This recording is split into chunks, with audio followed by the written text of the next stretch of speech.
Okay, bhí usually chuid fáilte over there an teach chuid céad míle fáilte with Noel Murphy as Rosmuc agus an cainte tá ag doing.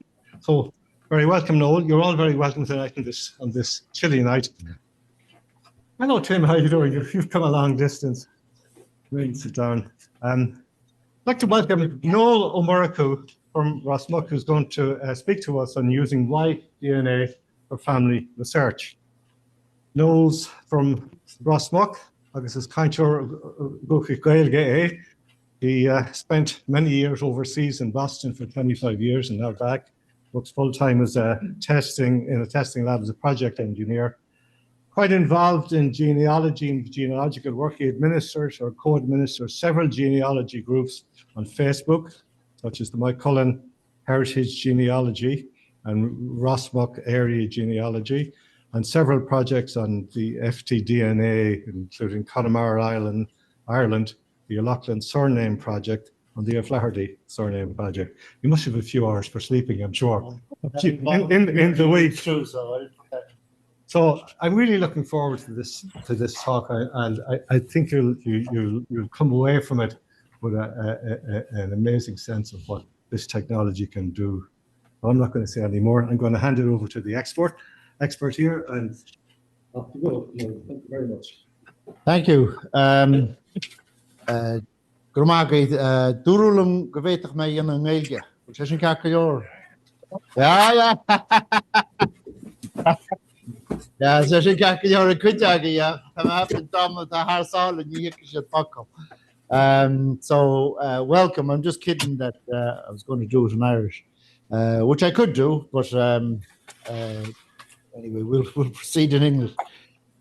So some of you might be, I don't know how familiar you are with YDNA. Most of you are probably familiar with autosomal DNA, which is the ancestry and MyHeritage and stuff like that. There's another type of test, which is YDNA, which is male line specific only. And it's handy because it traces the male line back. And I'll go through it, but I've been involved or doing some YDNA testing to figure things out. And when you get your results, it's just a bunch of numbers and it's kind of hard to make sense of it. But a paper came out in the last year or two by this guy here, Tibor Feher. And the name of it is High Resolution Paternal Genetic History of Ireland and its implications for demographic history. But basically what it is it's a map, and it's not all the families, but it goes through all, like, tons of the clans. Now you go back talking 500 or 600 years ago, it was clans. It wasn't, now we're all individuals, but it was clans back then. So I'm going to start because what he does is he explains, or for me anyway, he made the whole thing a lot clearer. And that's, I ever since then, I've been kind of digging in a bit. So the autosomal DNA, just as a recap, is your results. This is mine from, that's an older shot, but it's from Ancestry, and it gives you your first cousins and stuff like that. And, the kind of the things to look for here, and I just kind of go through is like, if you're showing up with an unlinked tree, then you need to link it to your DNA. Okay, there's little housekeeping things that need to get done. This person has it basically looking right where it's 75 people, and it's linked. And then there's the centimorgans. We can go into that, which not tonight, but that explains, as the centimorgans drop, the relationship is more further out. So, your parents or your child is your closest, and then you have aunts and siblings and all of this other stuff, and it starts to drop to first cousin once removed, second cousin, all of that. And then the other part of it is that you can start to organize your matches and try and group them by grandparent or great-grandparent. So those are all just things that you can do with the autosomal results. But when people always say, like, I'm terrible like this, but I meet somebody and I'm like, where are you from? And then I say, oh, you're a McDonough, where your McDonough's from, go back again, or on this, and push it back and try and figure out where you're from. But a lot of times when you'd know your history. Some of you are lucky you've been here for generations, but other people, their people came in from somewhere and you wouldn't know exactly where they came from, or you might be able to go back 200, 300 years, but where were they prior to that? And that's what YDNA helps do. So what it does is it traces, it's a test, and the YDNA's, it's a male, yes, there's two sexes, well, generally. And you either have two X chromosomes, you're a female. If you have an X and a Y, you're a male. That's pretty much biology right there. So the male test, the Y test is a male only, and you do it, and it traces. You got your Y chromosome from your father, because your mom doesn't have them, so you got it from your father, and he got it from his father, and he got it from his father, all the way back. When you get the results, they go back. Generally, you're looking at 14,000 years is basically they go back to. But we'd be more interested in the last probably 300 to 1,000 years, or maybe 1,500 years. That's kind of where you start to see that things crystallize a bit better. So I started using YDNA to trace. Now this is just my mother's side of the family, but my mom was a Hines, and so I've tested. First cousin of mine's a Hines, and then there's O'Malley's, or Sullivan's, actually from Kilagula over in Mycullen. And then O'Malley's, coming up on the other side, there's Kelly's, O'Loughlin's, Kilkelly's, which would be also Kelly's, not the same, but they dropped the Kilkelly, they dropped the Kill at some point, so they're Kelly's. But that's the Connemara. Some of them are over there. So there's a bunch of surnames that I've tested to figure out where they came from. So what YDNA does is it identifies family lines, and what I suggest is joining the surname project. The company that you test with generally is Family Tree DNA, and the projects are run by volunteer admins, but they're there to help you. So if you're trying to figure out how things work and all of that stuff, and it's kind of, so if you've been on any of the family tree sites, or not family tree but Ancestry or any of those, you've seen bad trees where people connect to, like, I won't go through the whole thing, but on mine it's connecting my O'Malley's into Sean Annaghdown, he was an O'Malley from out in Kilmilkin, and our line doesn't go that side at all, and the YDNA proves it.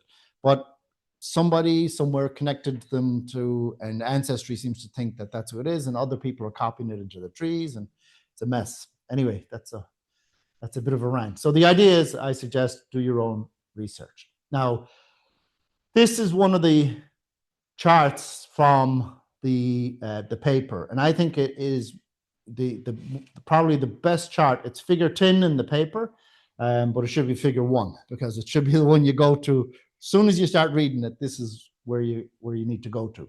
So when you get your YDNA results back, you're going to be somewhere along here, because all of the Irish clans developed from the different lines.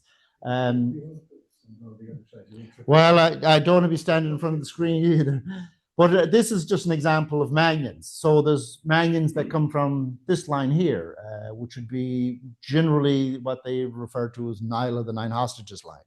Then there's Manions that come down from this line here. Then there's Manions that come down from that line over there, which is completely different. This time period is about I'm guessing 4,000 years, so 2,500 BC. So you're back, good few years ago. And then there's Marinans, and some Marinans, through no fault of their own, became Manions or Mannings. There was a name switch. So when the kind of what I'm saying is that the surname you have, or somebody has, they're not all the same. Some come from different places, and only the YDNA test really is going to explain or figure out where your line comes from. So, and I throw the O'Loughlin's in there because That would be, I admin that kit. They come down that line there, which would be where the Marinans come down. So it's interesting. So I'm going to fly through. I have a lot of slides, and I'm not going to spend a lot of time on them. So if you have questions afterwards, we'll go back to them, and you'll know how to reach me if you need me. So I'll start with the O'Loughlin. So he tested, and he came out, which is what most 85% of all Irish men come into the RM269. That's generally what Irish men are. Now there's a few lower percentages of I's, which would be another haplogroup. Haplogroup is it's a name for identifying these YDNA markers. So he's falls under the RM269. So you go to his matches. So when you go into your results, you click on YDNA matches, and some of this, if you're not on Family Tree DNA, the screens don't mean anything to you. So it's kind of like next time you go into Family Tree DNA, hopefully this will look more familiar to you. So it's kind of an introduction to it. This explains the level of markers tested. So there's different levels of testing. 37 is the basic one, and I know there's a fellow in the room tonight, at least there's 3 of us actually, that have done the big Y, which is I've done one, I know Peter's done one, and then there's the usual one, 4, 5, I think, 6. So there's a few of us that have done the big Y. So this is his closest or match at that level. So I pick on this guy because he doesn't have an Irish surname, but he has done a big Y. And what you want to do is you want to compare your result, because it's only at the Y37 marker, which doesn't give the best resolution as to the time period you need to get down to, which would be going from 4,000 or 5,000 years ago down to 1,000 years ago.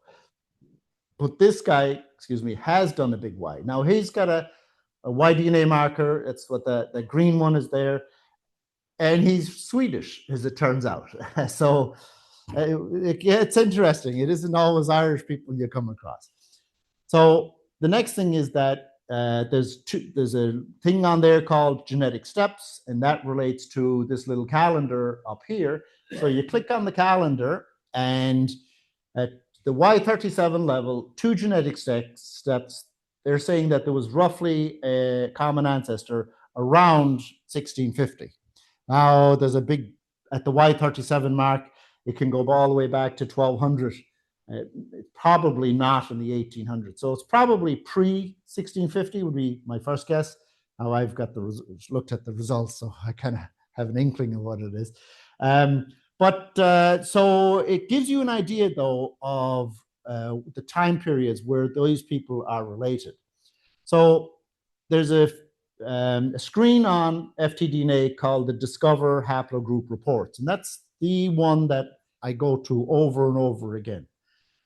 And what that will bring you over to is what's called a time tree. Now, the guy who did the big Y, that's him there. That's that Swedish guy. So that's him. And the O'Loughlin fella is related to him. But if you look at and this is kind of interesting, is that the time period for this man that used to live here, or that time period, is about 1187, approximately. So probably maybe 1000 AD. Now, what was going on in Ireland at 1000 AD?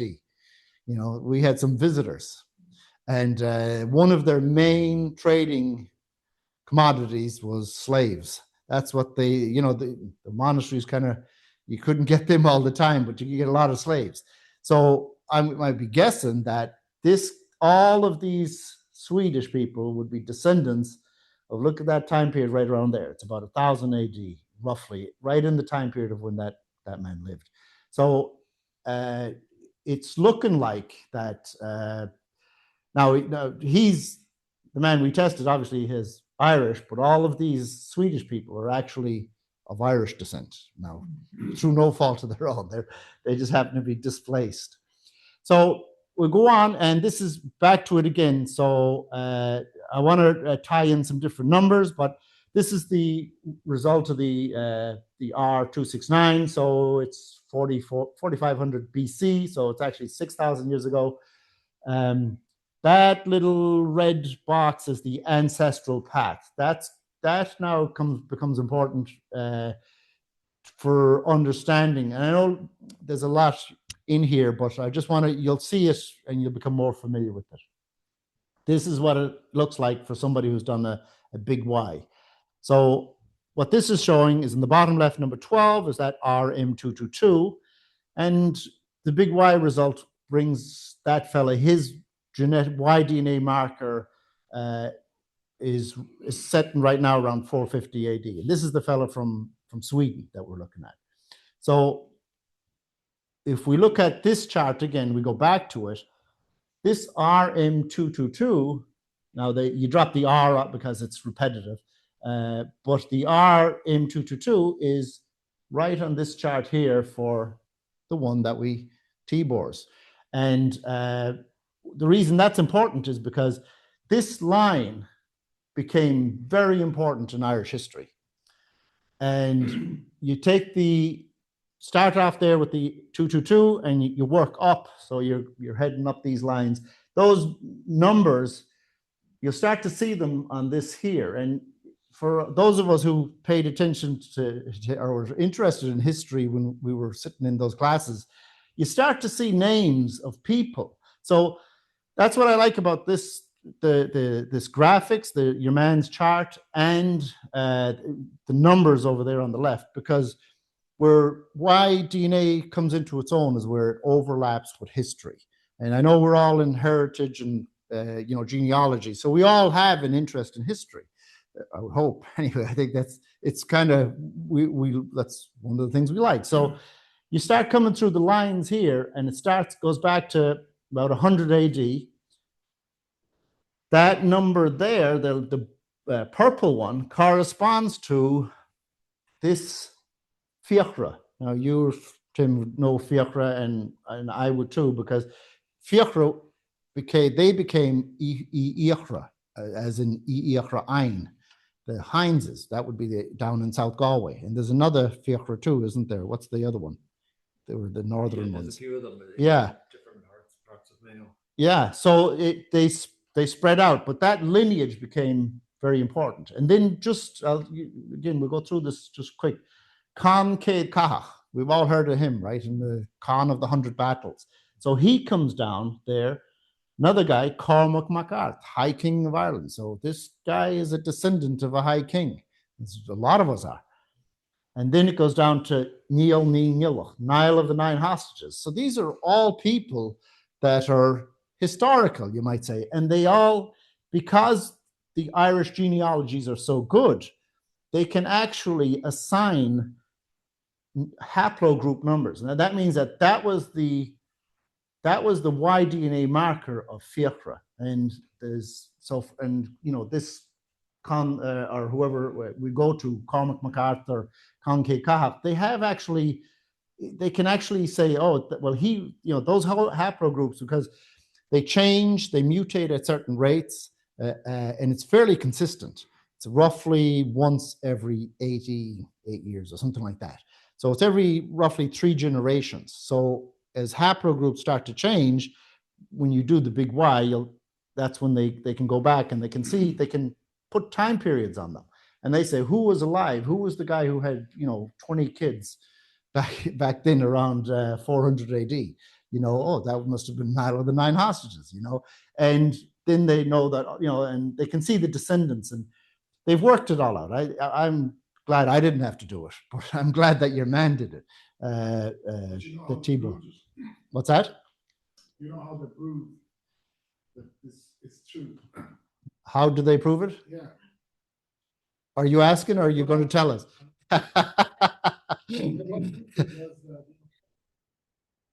Oh, yes. And he's a descendant. That's right. His lineage is well proven. And he fits in with all of that. Yeah. So you need someone really, you can't just do it and say, yeah, you need someone really with a lineage. Correct. That fits in with all of this to prove it. Yeah. And Oh, true. Absolutely. And that's why one of our O'Flaherty's testers is a very interesting case, but we'll go into that a little bit later on. Yeah, so that's what, well, I'll just expand a little bit on what he was saying, was that the O'Connor Don, their lineage goes back, 1,000 years and I think it ties into one of the, is it that far back? Really, DF105 is the defining one. Yeah, and that's this one up here, these DF104 and DF105 is right there. Yeah. Sorry, if you're looking at somebody today that was tested with this marker, how do you know that people, like, has genetic testing been done on remains of? They have that too. They have ancient DNA, yeah. Okay. Yeah. But what proves What's it that? is ancient sort of family trees. Lineages, yeah, Lineages. yeah. Which I'll get to some of that too. Yeah, How right by when the O'Connor yeah. was tested. There's another. might We be could, wrong. yeah. I'll guess, yeah, exactly. So we'll continue on. So just to let you know that this Bryn here, which I know you have an interest in, is the Ebroon, which would be the Manions of East Galway, the Hollorans and my line of Murphys come from. So we come down to, we might say, where are they on the map? Because this paper has a nice map that goes with this.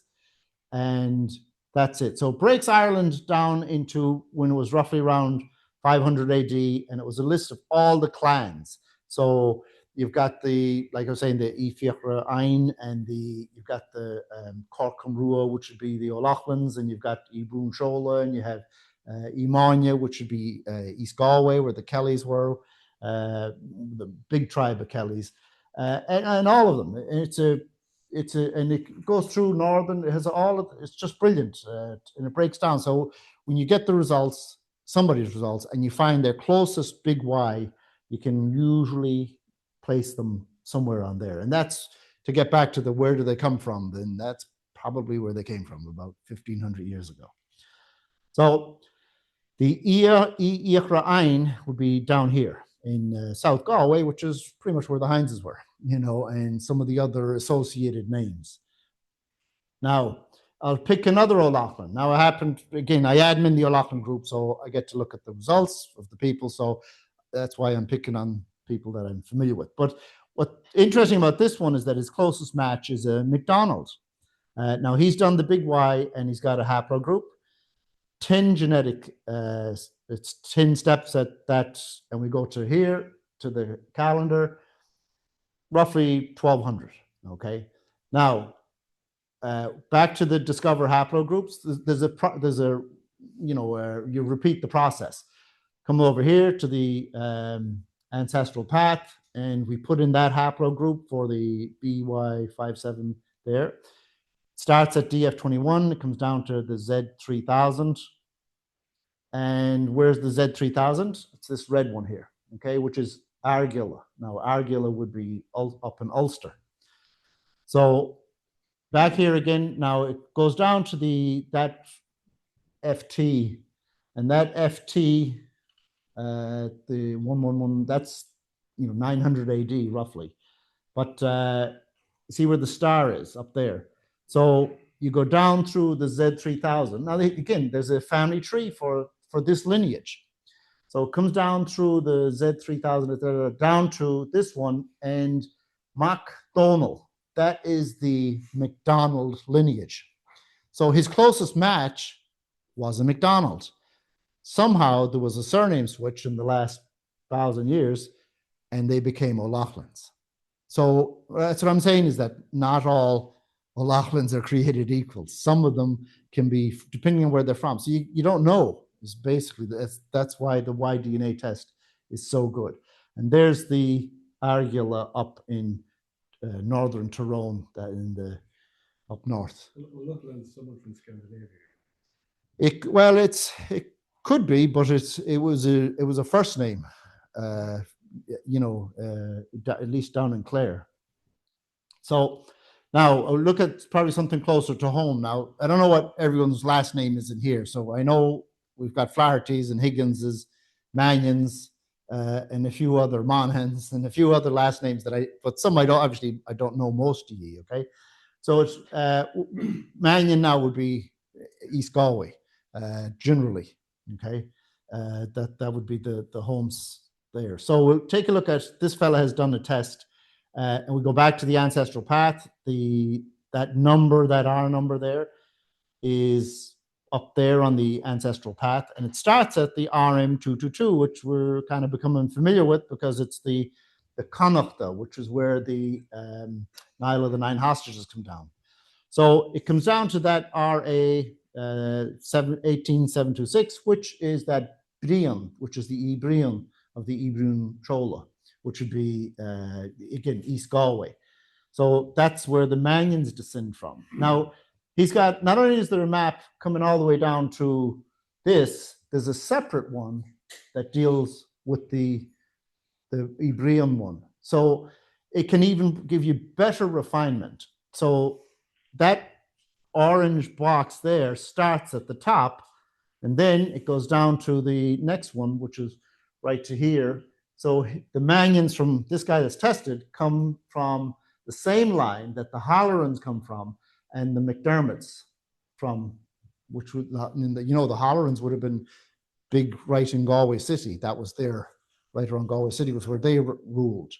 The McDermotts I'm not so familiar with. I know they're around. But what's interesting about it is that you're at the time period here, about, 700, 800, 900 AD, where you start overlapping with the recorded genealogies. These are the ones now that you're talking about, where there's another paper by Bart Jasky, and he has, I think, 75 recorded genealogies. And these start at, so this one starts at 502 AD and comes down to roughly, 1,000 down to 1,100, 1158. That's when so, and this one, it just happened to pick it out, is Flahertach. Now, Flahertach, their homeland was where I'm standing, right around here in Headford in this area. And then the O'Connors drove them across into lovely Connemara. And, No, well, so that's it. I wonder, and that's a great question, is that did some of them stay or did some of them move back, but that's the kind of thing that you're finding out with the YDNA. So that one comes down to the start of the Iflaherta line. Now, I'm just going to pick another Manion because this would be West Galway, which would be Peter's line, and they come down, same process. Now, they've done the big Y, but they come down through that DF13, which, again, you become more familiar with these, but it comes under the RM269. And there, it's up there in the green. So they come down to there, and then it goes to the RA222, which comes down through this line, which is not the same as the East Galway ones. So they're different. So, I mean, I think of it historically. So there was, for one reason or another, their clan came in, and they call it kind of surname gravity. So the strong clan takes in maybe some weaker clans over time.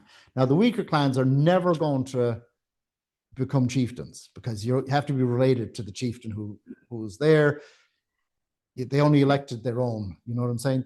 You probably know that from history, or you get exposed to it anyway. So these people were probably never going to be chieftains under the Manions, but they were an important part of the clan, and they pledged loyalty to the clan. So, and from what I understand, they were the fighters of the O'Manions. So that comes down to there. Now, that particular line, that it's not well recorded, okay, because of the 150 Tuatha that were there around 500 AD, about 75 of them have genealogical tables down into 1000 AD or in that time period. So basically 75 of them got absorbed into the stronger clans. And that was just kind of, well, it's modern life, I suppose. One company buys out another company and, you know, gets stronger. That's what happened with the clans. So again, now I think if this one here is, yeah, so this is the O'Loughlin. So I admin the O'Loughlin group. And like I said, the Marnans come down this side too. So I'll just go through it quickly. But this, when I started the O'Loughlin line, and they come down from that L1336, which is that an area, it's West Clare, Corca Mrua. I don't even know if that's the right pronunciation. Somebody might. But it's the area of West Clare, which would be the Burren, who knows the Burren. So this is what it looked like. There was 10 big Ys. And the big Ys you only show up on this chart if you've done the big Y test. But this is what it looked like. So you have McLaughlins, Nichols, Nealans, O'Loughlin's, Bowman, Laughlin, and Laughlin. So now this would be second cousin of my mother. So I tested him. He comes down here and tested another guy. And the time periods are important when you start looking at this. And I don't know if I have it in this slide. Well, this is what it looked like in August. Now, I added in the dates. You just have to hover over those little people, and it gives you an approximate date. Now, there's a band in there, but it's pretty good.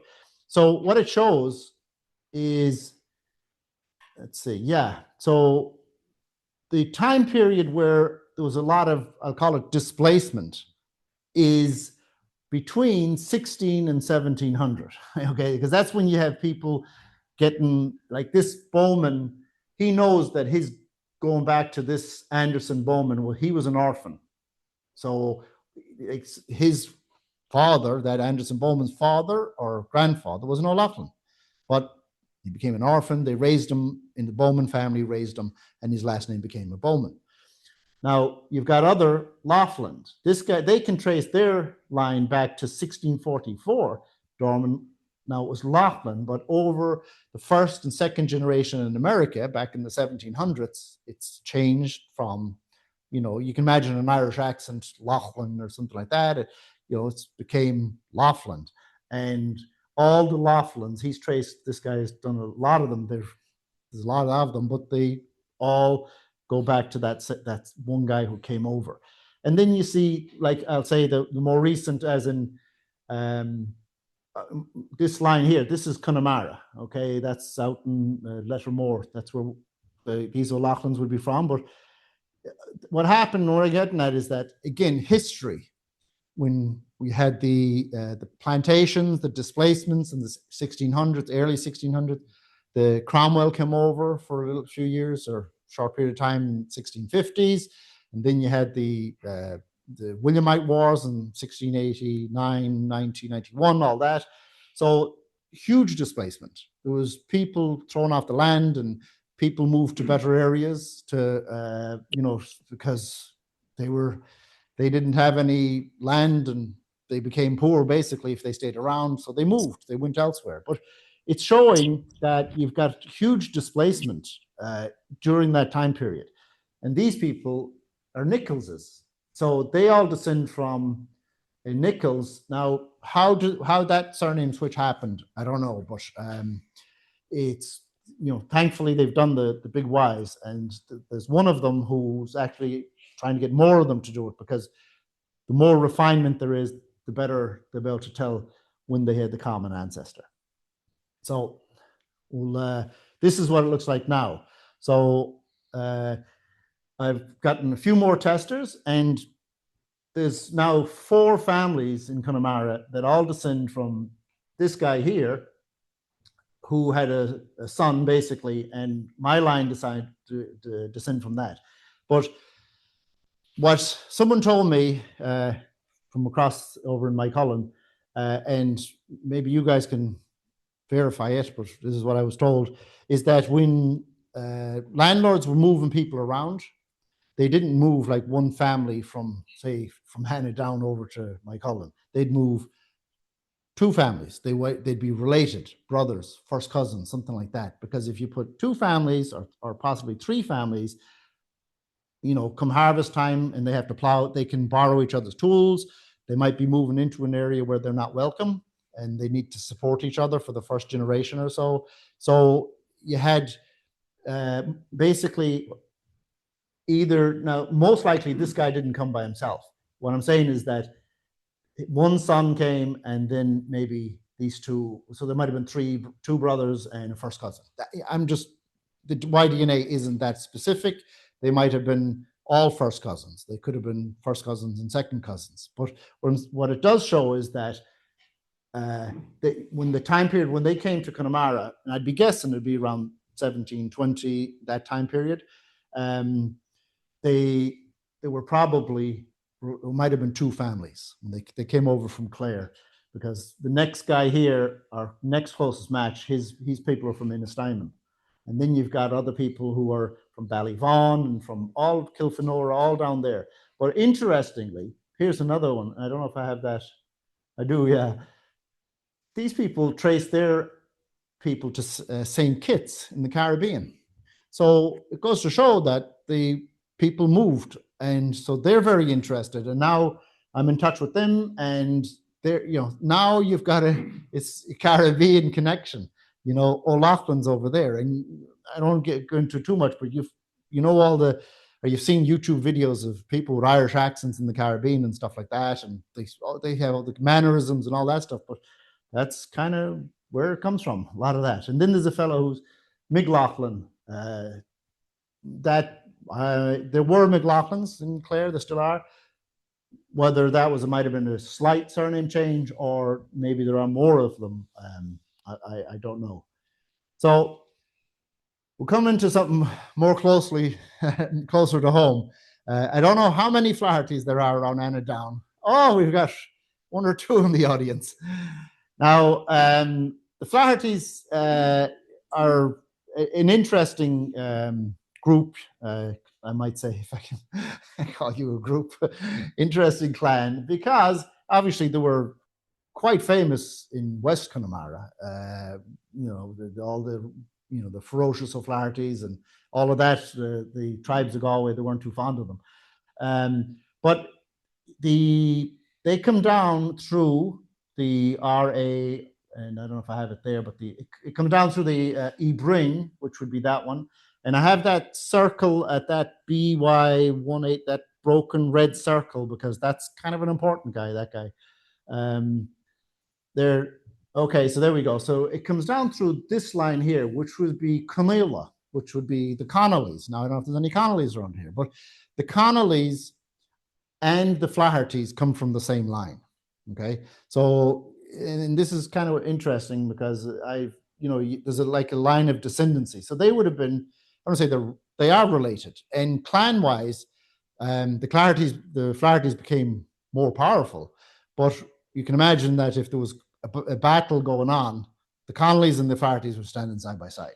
You know, they were fighting together, and that's what that kind of says. And then, like I was saying, the O'Hallorans, and there's a few other ones. Now, this line breaks because you've got Rileys and stuff like that. They went up to that part of the clan, went up to Cavan, up that side. So there was some movement in Ireland in that time period. But we'll go on here because this is the Flaherty lineage, and I don't think it's the most current one. I might have another one, but actually it is. Sorry, it is. I just did that today. But what I wanted to show is that you've got that top left up there. It would be Flaherty, the guy who gave his name to the O'Flahertys, and because it was around that time period, about 1000 to 1100 AD, where Irish surnames became standardized ahead of a lot of European countries. And all these people became Flahertys or O'Flahertys. Now, you're going to see some other surnames on here. I see. But you've got a whole line of McDonaghs in here. And there's some Keeneys and more McDonaghs. But the McDonaghs, not all of them, but a lot of the McDonaghs are descendants from Donnacha Alling. Now, this is recorded, I'm not just, you can find sources for this, but the McDonoughs are descendants of Donnacha Alling O'Flaherty. So he was lovely, Donagh. He was a gentleman. Okay, well, we don't know for sure, but I don't know who he was, but he was powerful enough in that he got his name left after him. All the McDonoughs, not all of them, but I say that caveat because we've tested McDonoughs in Mycullen and they actually come from County Clare. So how did they migrate in under the McDonoughs? I don't know what happened there. Time will tell. But these two up here have Annaghdown connections, okay? And that's why it's kind of interesting talking here tonight, because we actually have Flahertys from Annaghdown.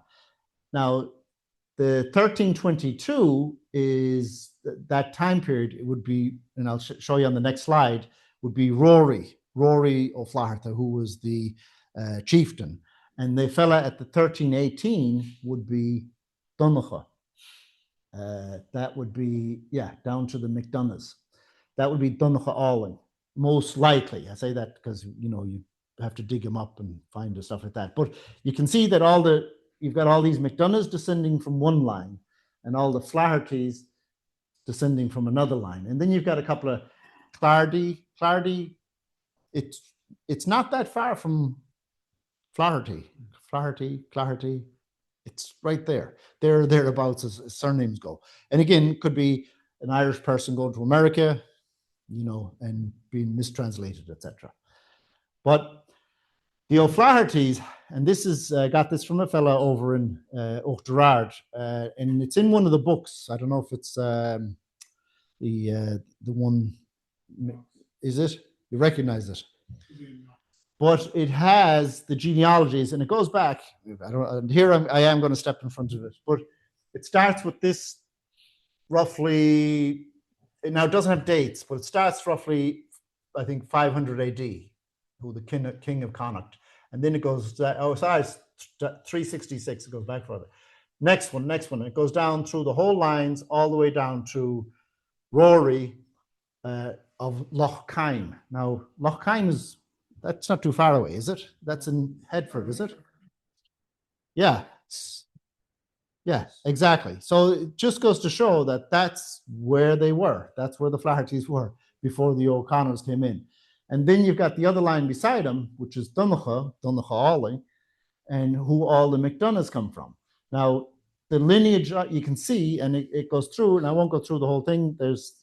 I can send you the PDF if you want to look at it, but it goes to show, people you've heard of going down through history. Annaghdown, who it says appointed by Queen Elizabeth, chief of all O'Flahertys. Now, that was a huge problem because the clan system, up until this particular time, the mid to late 1500s, the clan system was, if all of us were in the same family, the chief died, we're all related, you pick the best person. So whether it's you decide who the best person to lead is, because it might not be the chief's son, he might be an idiot, so you want to get the best guy. And that's the way the clan system worked, so that it would switch from your line, maybe next generation or a few years later, it might be this guy over here or you or anybody. But once the English appointed somebody, all of a sudden it was his son that was going to inherit it. And it caused a big ruckus, because now you had Donal over there, Donal Hugga, who wasn't happy about it because Annaghdown became the chief and it was going to pass down through his line. So there was infighting, and it was a great tactic because it broke up the clans. And the Flahertys were one of the last clans to have a strong clan-based system. Obviously, from the 1300s in East Ireland, it started to break down when the Normans came in and stuff like that. But it lasted much longer out in west. So this is part of that I got from Jasky, and you can see the same thing there. Rory of Loch Kyne, Ri Ir Connacht, which would be king of Western Connacht, or Ir Connacht would be really Connemara, as I say. or this area. He died in 1061. And then you see over there, Donacha. That would be, from what we can see, and the genealogy and the YDNA, that would be the Donacha Alling line. Okay, so then you've got, and it changes. Like I said, you've got one over here, and then you see here this guy, Murdoch, Ri of Ir Chunach. So the clan system was back and forth. So they went to this guy and that guy. They chose the best leader who was. So this is a bigger one, and this is the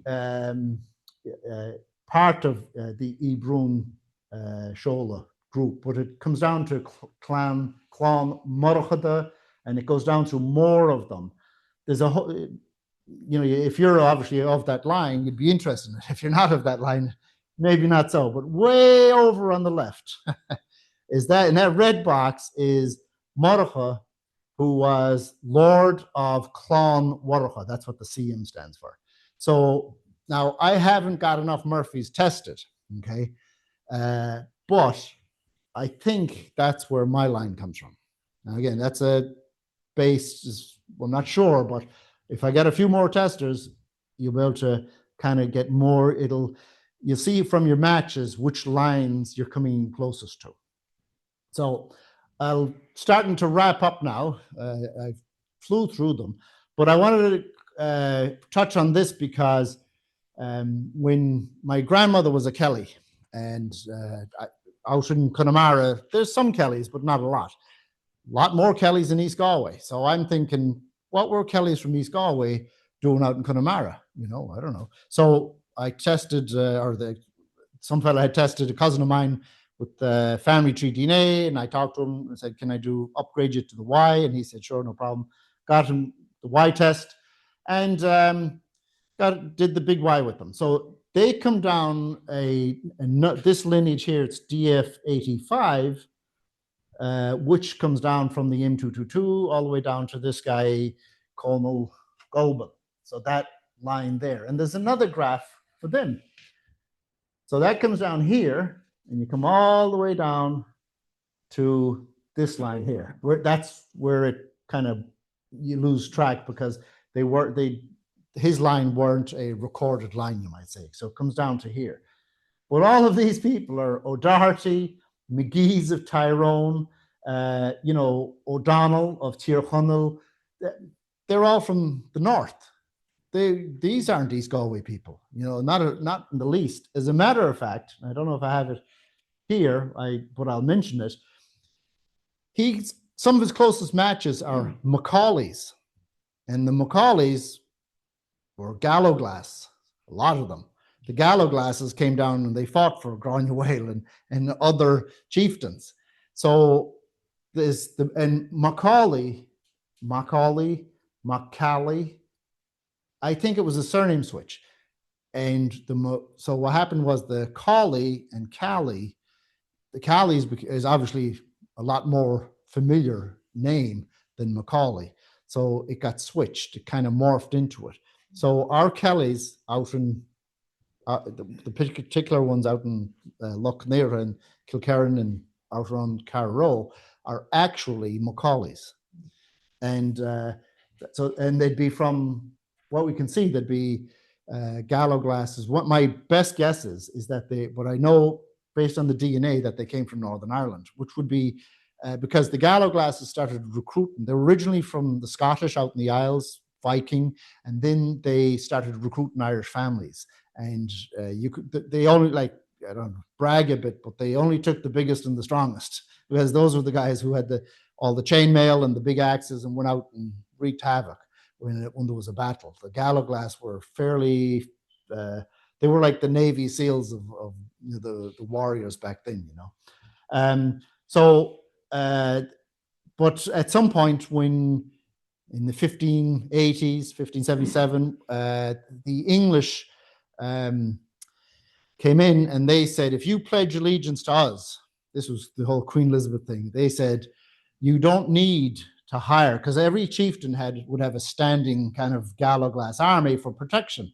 And the English said, you come in and you pledge allegiance to us and we'll protect you. You won't need an army anymore. You've got us. We're the English, big army. We'll take care of you. And almost overnight, the Gallo glasses they didn't have a job. They were unemployed.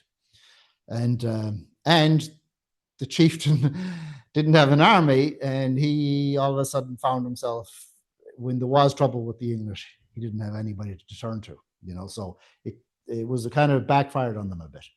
But so that's a little bit of that. So this is just a line to go back to where I started, which was I've got the Hineses, which would be, I've done big Ys on them. Our Hineses come from Gort, as it turns out, down in South Galway. The O'Malleys were not related to Grania Whale, contrary to ancestry. And then there's the Kellys. Now there's the Kilkellys, which I was saying, they come from down in Kinvara, down that side. Our Macaulays, our Kellys are in there. And the O'Loughlin's, which would be from down in Clare, the Burren area. So what I'm saying is that you need to do your own research, and that's really the key. I'm not here to sell them, but the idea is to get to the big Y. The basic kit is a Y37. It's about $99. Goes on sale. You can pick it up for $89 or possibly even $79 when it goes on sale. You can upgrade gradually. You don't have to go for the big kahuna right off the bat. And that's what most of us I encourage people to do. Go to the next step, and then 6 months later, you can get upgrade again, and you can do more testing.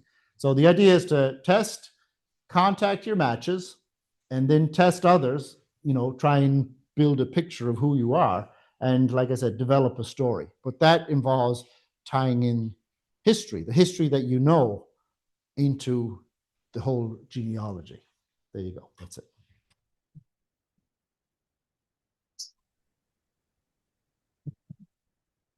Any questions? Oh, is that what that meant? I thought you wanted me to go over. That would be this one. Oh, okay. Oh, here we go. Yeah, very interesting. So, and now I've got a bonus slide, and this one here goes through, again, 1000 ADs. These are Folans and Kings, which would be the people, when the Flahertys moved into Connemara, they displaced the Machonries, which would be the McConries or the Conroys. But Machonry, if you went to Irish schools at all, is also king. The kings are Machonries. But here you have king, and I don't have it on here, but if this person's matches down here are Conroys. The Conroys and the Kings are the same. And they are also the same going back to that time period as the Folans. So the Folans, the Kings, and the Conroys were in Connemara before the Flahertys came in. But the Folans, from what we can see, they were the learned class. They were like either the Brehons type of thing. I'm subject to correction, but they were the legal arm of, and they were actually some of the legal advisors to the O'Flahertys. So the Flahertys knew, they knew their strengths, and they knew, say, if you guys are the good guy, you're the learned people, they weren't going to, kill them or anything like that. That's very interesting. Do you know their earlier group in Sugar 2 as well? Oh, they are. They come down through the same line as you can just pick one that and go into FTDNA and what have you. Yeah. Which are they're the same. They're in Sugar 2 as well. Oh, they are even more recent than that. They come down through the Breen Shola, and through the. What was the impression who that brought that to Connemara? But Sugar 2 was there before that.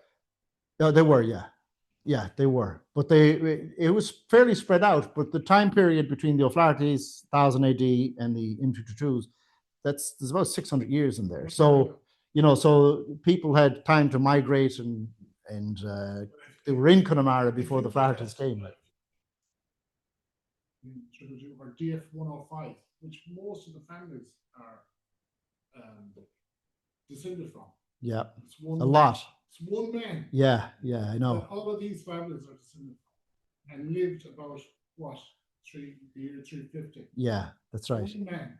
Yeah, I know. We're all well. Uh, A it- lot of male lineages. It was interesting. I was reading a bit online yesterday about an article of archaeology. All of this, and this is why I like all of this, because I was always interested in history, and this ties in with history and archaeology and all of that because it overlaps. But they found this mass grave, and I think it was somebody that was out in Czech Republic or out that side, and it was all women and children. It was like 37 bodies or something like that. But and so obviously there was a slaughter. They didn't find the men, but it wasn't, it happened, I guess is what I'm saying. So it's not unconceivable that whoever the chieftain was at that time or whatever, and he came into a place and he just wiped them out. He just completely wiped them out, whoever the families that were there and stuff like that. Oh no, this is out in Chechnya or out that side there. I wouldn't have, the authorities would, I know that. Yeah. Exactly. So any other questions? Yes, sir. For somebody getting into YDNA testing, there's quite a steep learning curve to try to come through it. There is, but the big but is this. Steer you in the right direction. If you get it tested, you're in this group. A good one will. And most of them depends on the size of the project too. There's people out there who have 10,000 people in projects, like it's huge. If you're getting emails, if you only get 10% of them, it's a huge amount of emails, So usually the projects are fairly small. Like the O'Flaherty's now, I think there's about, I don't know, 100, maybe less people in it. So I can respond to their emails. And, the O'Loughlin's again, same type of thing. So the smaller the projects, and again, when you get into the bigger ones, I've been in touch with them because I'm figuring out the Heinzes are not ours, our Heinzes.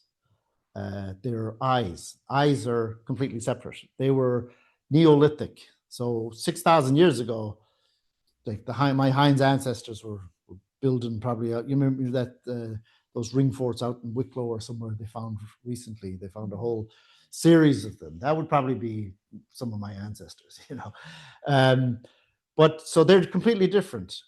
And I've contacted the group administrator, and he's been very good. He's been very engaging and helping me and stuff like that. So, but it is, if you're interested, I'm available, and I'm. That's one of the things that I think I've been in touch with Kevin here. Yeah. Yep. So. Yeah, so it's small family projects that people are usually enthusiastic and delighted to have. Yeah, it is. If you have a good admin, you'll go a long way. I can't take. I learned it from Jim Halloran. Jim Halloran is the guy who's been involved from 20 years almost. I'd say ever since the YDNA started. He's out in San Diego. He comes over and he admins the Mannion project, the Halloran project, the Knee project, the Connolly project. He has about 10, a whole bunch of projects. And so he's been teaching me how to figure out haplo groups and stuff like that. But I have to say, so I came up into this I can't say I came into it, but you learn. There is a learning curve. But what really helped me was the diagrams of how they descend, because I'm a visual person. The numbers were, drove me mad. I didn't know what I was doing. You look at all these numbers, but when you can tie it onto a map or a graph and say these come down through this lineages, it was like all of a sudden it was huge. It was huge. Because when you do your big Y and you're giving up results there, but what are those numbers? Yeah. And you have no idea. Yeah, exactly. What it means. Yeah. You need to see the tree where it descends from. Yeah, descends exactly. from. Yeah. They're not Y number as someone else, right? If you It depends. Well,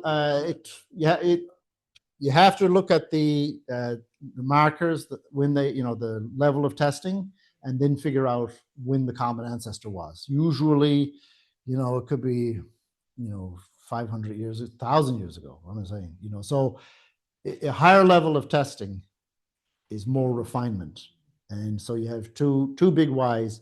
There, like the Flaherty's that have roughly a 1660. That's really good.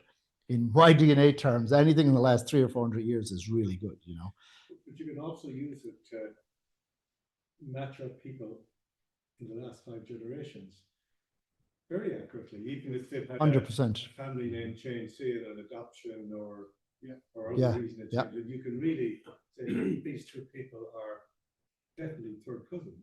Definitely second cousins. Oh, yeah. Or these 2 people are definitely not related. That's right. There's a I don't know, kind of, there's probably, are there Heinzes around here? And I'm going to say that because there's a fella, I don't can't give any information out, but he's over in England and he's a Heinz and he's going to do the YDNA test. And the reason I'm interested is because my mother's Heinzes came from Killannon. Now, prior to that, they came from Gort, based on YDNA and oral history. But I want to find out, is his Heinz the same as our Heinzes? Did they come across the river? Because I know that the Heinzes in my Cullen came up from Gort, the Gort area, around 1700. Now, 1700 is an interesting time period because it was right after Battle of Aughrim and all of that. And you know who Nimble Dick was? Nimble Dick Martin. He fought for the Jacobites, but he was on the losing side. But he was a Catholic, and he gained all of Connemara, and he got it from the O'Flahertys. They were very generous to give them their lands. But what happened was, and there's the story behind it, and again, it ties in a lot of movement because Nimble Dick was at the Battle of Aughrim, and he was in charge of, and I got a lot of this from the Annaghdown Heritage website, so I'll give credit where credit is due, but he was in charge of the British officers, the prisoners. They didn't keep regular guys, you might say. They only kept the officers. So he had all of these officers, like I have you guys here. And when the battle was turning sour and the Irish were losing, the Irish came in and they had them in a room or what have you, and they wanted to put them all to the sword. They wanted to kill them all. And Nimble Dick, he was an attorney by solicitor, you might say, by practice, but he was a soldier, and he was a good swordsman. And he said, no, you can't kill them. And he wouldn't let them. And the Irish, as things were spiraling, they hightailed it and took off. But he turned around and said to all of the British officers that were there, he said, remember this, that I saved you. Because he knew that there'd be a day of reckoning. And after every battle, you had to count for what you were doing during the battle. And I think it was in 1695, he got called up, and he was a Catholic. He was on the losing side. But he said, and pretty much all the Catholics lost their land because they were fighting the Protestants. Protestants won. You didn't, spoils went to the victor. But Nimble Dick said, he said, I can vouch that I saved a lot of lives. And he, being a solicitor, got in touch with them, the people, and they got in touch with all the officers. Not all of them, but a quantity of them responded and said, yeah, he saved our life. And because of that, he was one of the few Catholics that was granted the ability to own land. And now he could go out and own land. So he turned around and went to the O'Flahertys. Now, the O'Flahertys were on the losing side. They didn't save anybody, okay? So he said, look, they're going to come and take all your land. He said, if you give me the deeds. Now, I wasn't standing beside him. I don't know. I'm making some of this up, but it's nice. It's a great story. And he said, if you give me the deeds, he said, I'll hang on to them, okay? And that way they'll stay in Catholic control. So it'll be you and me in charge, and we'll have this whole place to ourselves. They did. And the Lees, they would have been tied in with the O'Flahertys. And what did Nimble Dick do? He got the deeds, being an attorney, not to give them a bad reputation. They already had one, I think, and ran up to Dublin. And he said, look, I've got the deeds for Connemara. This is my land. They signed it over to him. Voila, Nimble Dick got 200,000 acres in Connemara, the biggest landholder in the English United Kingdom. Now, it didn't turn out so well. The Flahertys obviously were betrayed. And one of Nimble Dick's sons went, Robin, I think is what he has two names, I don't know if it's Robin or like that. And he went on horseback and he went down to Limonfield because one of the O'Flahertys in Limonfield, and if I go back to the genealogical tables, like the one that goes down to 1700s, one of them is on there, the O'Flahertys from Limonfield. And what happened was they were saying bad things about the Flahertys, or about the Martins. And the son took offense to it. So he went down to challenge this O'Flaherty fella. And he did, he challenged him to a duel. And back then it was horseback swords. So they line up and they're going at each other. And out of one of the bushes, comes one of the O'Flahertys, jumps up, stabs your man Robin in the back, literally.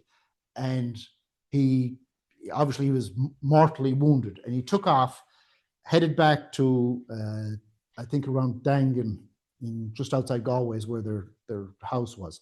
He never made it. He died on the way. And he fell off his horse. And the spot where he fell off the horse is on the front door of Noel Thomas's driveway. You know Noel Thomas across the way over the councillor. Right in front of his house, there's a cross there. And that's where he died. And it was marked better before. But so just to say, let you know that what they said is that Richard Martin, he gained Connemara, but lost a son. So that was the price he paid. Like might have been higher than that, but that's when he swindled the O'Flahertys out of the land. Exactly, right, exactly. So but the O'Flahertys weren't happy, obviously. So that kind of is, and that's what I'm saying is a history. But because of that, that was actually about 1705 or 1708. But in 1698, there was a petition. Now, a lot of the records got burnt, in the forecourts. Some of them, there was copies made that survived. And there was a guy up in Dublin Castle in 16 or 1700s, and he made copies of what was going on. And there was a petition in there where Nimble Dick Martin was looking for tenants because he had all this land. Now he just got it from the O'Flahertys. If he got tenants, he had income coming in. So he wanted tenants to come into Connemara. And again, oral history is that's exactly the time period where my mother's Hineses came in from Gort area into that area. And so did Clancy's and Daverins and a lot of other South Galway and North Clare names, because the Martins had land down there. So it would have been, if we were relatives, you say, look, you have anybody down there that you can, they're overcrowded, send them to me. Connemara, great land, they'll love it. That's basically what he said. Now, so it's true maybe around the car up there, okay, but then when the midges came and all that, anyway, it was a different story. But that was what happened, and there was a big influx of people into Connemara around 1700, around that time period, and we can see it in the DNA and all of that stuff. So it's really, really interesting stuff. Anyway, question online. Someone wants to know where the PDF on the O'Flahertys is available. Send the email address. Yeah. And there's. How you doing, Mark? Long chat. Yeah. They're asking about ancient DNAs. It's an ancient DNA from history. Yeah. Ancient. And how was it obtained? I think they find.